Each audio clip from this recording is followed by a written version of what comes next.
to disclose his clients. He's been a legislator since he was legislator since he was elected in 1974. I think the people deserve to know who he represents.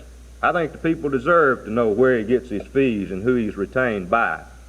But in addition to that, I asked him to disclose some checks on an apartment that he's received since 1974, since he was elected to the Alabama legislature.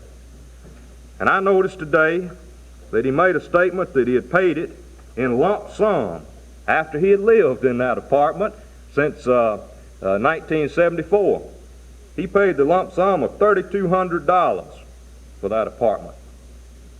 Well, that's strange to me, because if you and I went out there and we rented an apartment at Desiree and Bucaree or any of these other apartment buildings in Montgomery, we couldn't pay ours 3 years after we'd already rented the apartment. We couldn't make a $3,200 payment in arrears.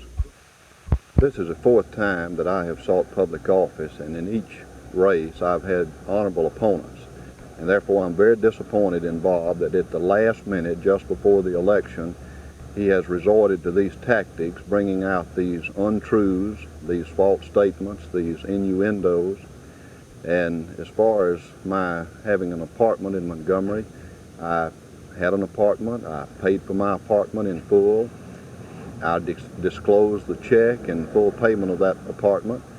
And as far as my clientele, I'm a lawyer by profession. I have a regular country law practice like most every other small town lawyer does. My clientele runs the gambit, and I'm proud of those that I've had the privilege to represent.